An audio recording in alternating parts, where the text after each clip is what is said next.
예, 주님, 우리의 찬양을 주의 병에 담으소서. 찬송가 495장으로 하나님께 찬송 올려드리겠습니다.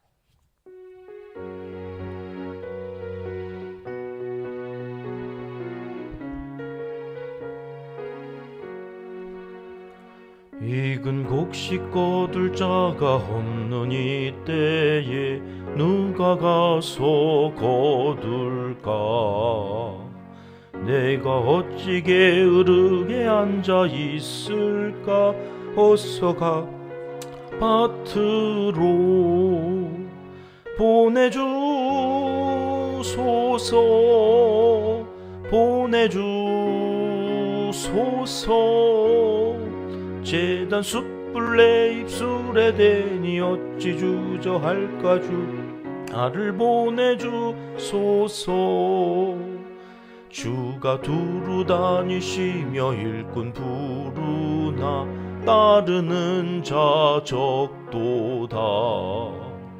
보라, 주의 사랑하는 익은 곡식을 어서 거두러 가자. 보내주소서, 보내주소서.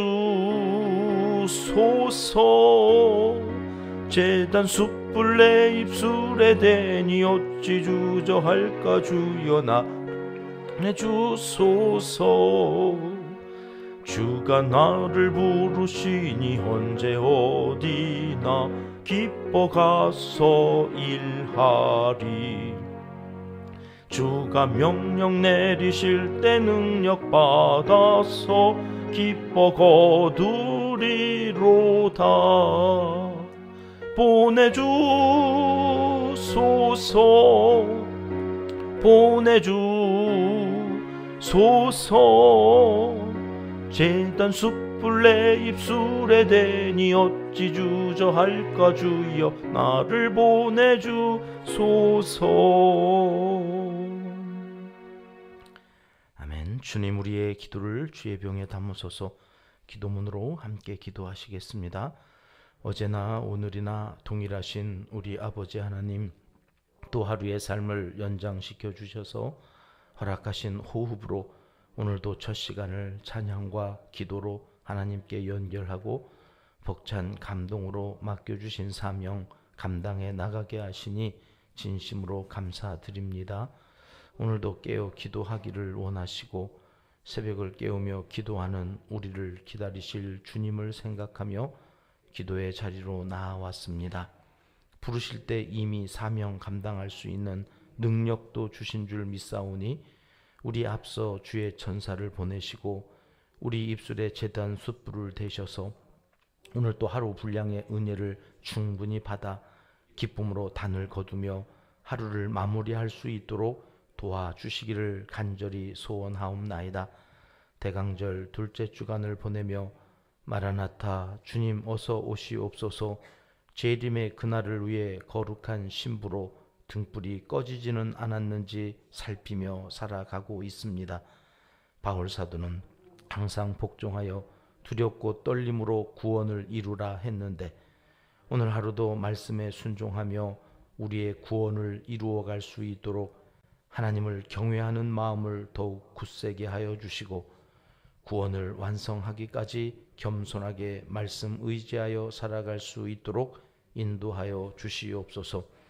오늘도 나라와 민족을 위하여 한국 교회를 위하여 기도하는 이 민족을 긍휼히 여겨주시길 강청하옵나이다. 총성 없는 무역 전쟁이 거세지고 기술 장벽은 높아져 경제적인 전망이 밝지 않은 상황입니다. 이 백성에게 화합하고 힘을 모아 위기를 기회로 바꾸어 나갈 수 있는 지혜를 허락하여 주시옵소서. 남북이 갈등하며 전쟁으로 치닫는 것이 아니라 통일 한국을 이루어 세계로 뻗어 나갈 수 있는 제사장 나라로 사용하여 주시옵소서.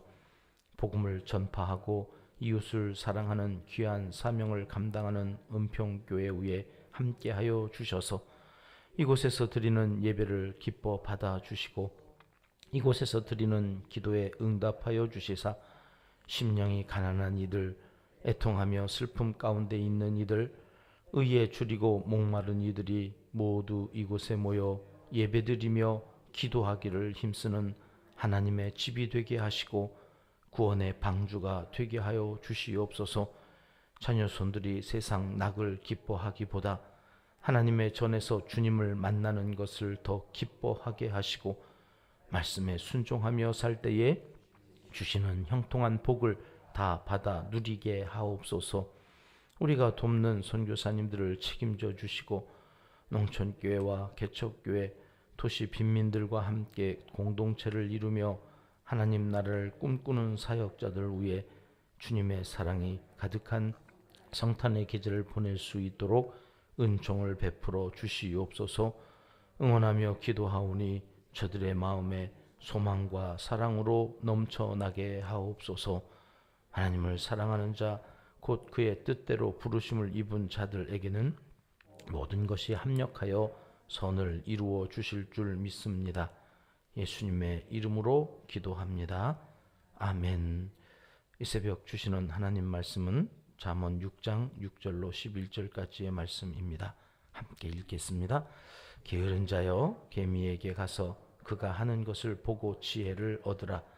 개미는 두령도 없고 감독자도 없고 통치자도 없으되 먹을 것을 여름 동안에 예비하며 추수 때에 양식을 모으느니라.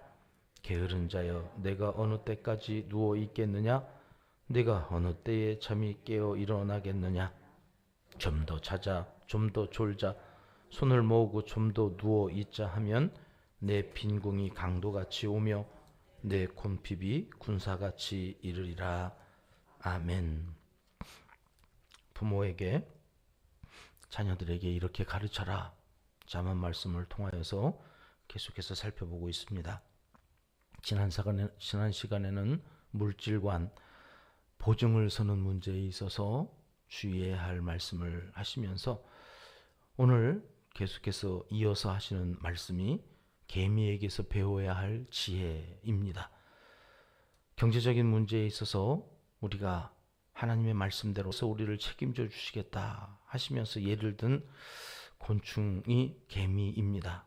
처음부터 빚을 지지 않고 살면 보증을 서달라 가서 부탁할 일도 없기 때문에 하나님께서는 그리스도인들이 부지런히 또 성실하게 일하며 살라는 말씀으로 오늘 6절 말씀에 이렇게 말씀하시죠. 게으른 자여 개미에게 가서 그가 하는 것을 보고 지혜를 얻으라. 개미는 부지런함의 대명사입니다. 개미를 연구한 최재천 박사에 의하면 개미라고 해서 다 그렇게 부지런한 것은 아니라고 이야기합니다마는 일개미들은 정말 부지런히 일만 합니다. 이 통치자가 시켜서 하는 그런 수동적인 부지런함이나 성실함이 아닙니다. 스스로 알아서 하는 능동적인 부지런함입니다. 그렇게 성실하게 일하는데 남과 비교하면서 이 일개미들은 불평도 하지 않더랍니다. 자기 자리에서 자기 역할을 성실히 감당합니다. 이것이 개미에게서 배워야 할 지혜라는 것입니다. 성경은 게으른 것을 악하다고 말씀하십니다. 달란트 비유에서 예수님은 한 달란트 받은 종에게 책망하실 때 이 악하고 게으른 종아 이렇게 말씀하시면서 악한 것과 게으른 것을 동급으로 취급하셨습니다. 잠언의 다른 곳에서 이 게으름에 대하여 무슨 말씀을 하시는가 찾아보았습니다. 잠언 10장 3절 4절 말씀을 우리 함께 읽겠습니다. 여호와께서 의인의 영혼은 줄이지 않게 하시나 악인의 소욕은 물리치시느니라. 손을 게으르게 놀리는 자는 가난하게 되고 손이 부지런한 자는 부하게 되느니라. 3절에 의인이 나오고 4절에 게으른 자가 나옵니다. 악인이 나오고 부지런한 자가 나옵니다. 이 대비되어지는 관계 속에서 의인은 부지런한 자고 악인은 게으르다고 하는 말씀을 잠언에서도 하고 계심을 우리가 확인하게 되는데 왜 이렇게 말씀하실까? 잠언 15장에 가니까 19절에 이렇게 말씀하십니다. 게으른 자의 길은 가시 울타리 같으나 정직한 자의 길은 대로이니라. 우리는 게으르다라고 하는 말의 반대말은 부지런한 것이다. 이렇게 생각하고 있었는데 하나님은 이 잠언 15장에서 게으른 자의 반대가 부지런한 자가 아니라는 겁니다. 게으른 자의 반대는 정직한 자라고 말씀하십니다. 그러니까 게으른 것은 정직하지 않은 것입니다. 부지런한 것이 정직한 것입니다. 잠언이 기록되던 시절엔 농사가 제일 중요한 경제수단이었지요. 농부가 부지런해야지 게을렀다가는 농사가 제대로 될 일이 없습니다. 농사라는 것이 다 때가 있는 것이죠. 씨 뿌릴 때 씨를 뿌려야 되는데 게을러서 그 때를 놓칩니다. 풀을 뽑아줘야 되고 가라지도 뽑아줘야 되는데 그 때를 놓칩니다. 저도 아버지가 어린 적에 이렇게 농사를 짓는데 새벽에 꼭 엄마가 새벽 기도 가실 때 같이 이렇게 나가시는 거예요. 부실업권도 보면 부모님이 다 나가시는데 아버지는 새벽 기도도 안 가시는데 이 새벽에 어딜 가시나 그때는 몰랐는데 지금 생각하니까 그게 물꼬를 틀어 이렇게 그 새벽에 나가서 물꼬를 터서 논에 물을 대고 또 한 낮에 이제 가서 또 물꼬를 맞고 그 다음 새벽에 또 그것을 매일 반복하셨던 거예요. 엄마는 교회로, 아빠는 논으로. 그런 과정을 통하여서 이게 소출이 가을에 우리에게 열매로 주어지는 것이구나. 이 인생이 그렇게 살아야 되는데 게으르면 그냥 누워서 자고 누워서 아무것도 하지 않고 잠언서에 보면 밖에 사자가 있어서 못 나간다고 핑계를 대면서 또 나가서 일하지 않는 그런 게으른 모습들을 우리에게 말씀해 주십니다. 게으름의 반대가 부지런함이라 생각했는데 잠언에서는 게으름의 반대가 정직함이라 말씀하시는 것이 독특한 관점입니다. 하나님은 게으름을 나를 속이려고 하는 거다 이렇게 판단하시는 것입니다. 계민은 두령도 없고 감독자도 없고 통치자도 없으나 한결같이 맡겨진 자리에서 성실히 임무를 수행하는데 하나님의 눈에는 이것이 정직한 삶이다 이렇게 보시는 거죠. 게으른 자는 두령이 없고 감독자가 없으면 요령껏 하는 둥 마는 둥 성실히 행하지 않습니다. 이것이 정직하지 않은 것입니다. 그것이 하나님의 눈에는 악이 되는 것입니다. 요셉이 애굽의 누에로 팔려가서 보디바리 집에서 일을 하게 됩니다. 그 아내의 눈에 띄어가지고 그 아내가 자꾸 유혹하는데 하나님께서 나를 보고 계신다. 하나님 앞에서 나는 그렇게 할 수가 없습니다. 그랬다가 옥에 갇히지요.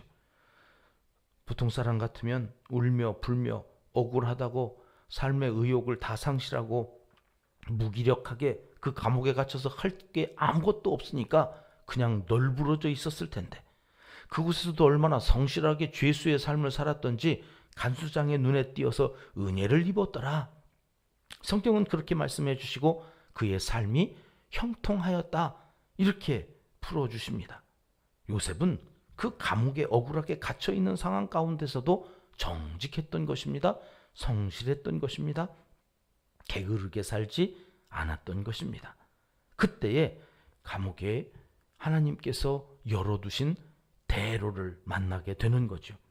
오늘 함께 읽었던 잠언의 말씀에 정직한 자의 길은 대로이니라. 시온의 대로가 활짝 열리는 것을 오늘 우리는 확인하게 됩니다. 성경은 가난한 것을 악하다고 말씀하시지 않습니다. 그러나 게으른 것은 악하다고 말씀하시며 개미에게 가서 배우라 말씀하시죠. 개미는 겨우내 자기들이 먹을 것을 비축하기 위해서 열심히 살아갑니다. 여름에 수고를 아끼지 않습니다.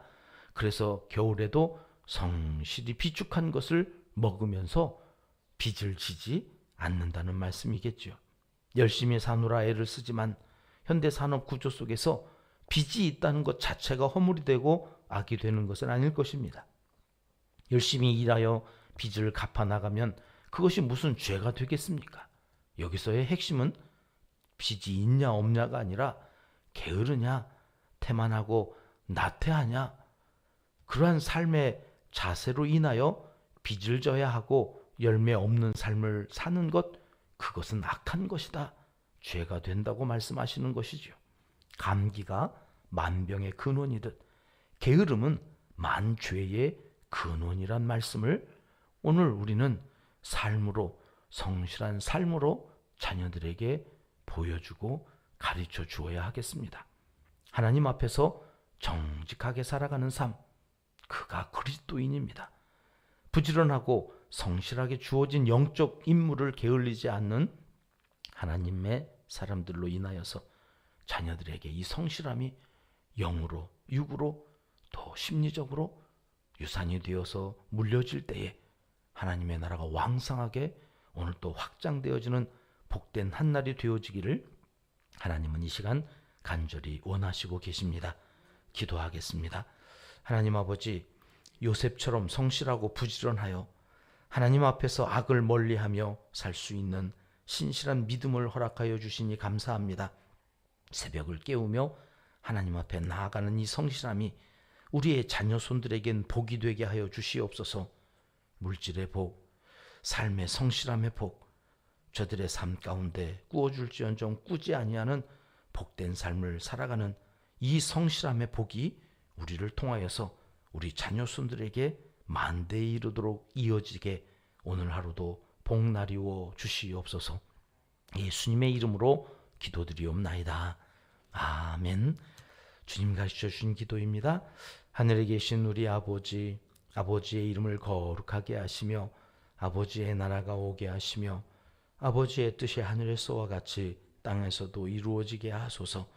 오늘 우리에게 일용할 양식을 주시고 우리가 우리에게 잘못한 사람을 용서하여 준 것 같이 우리 죄를 용서하여 주시고 우리를 시험에 빠지지 않게 하시고 악에서 구하소서. 나라와 권능과 영광이 영원히 아버지의 것입니다. 아멘.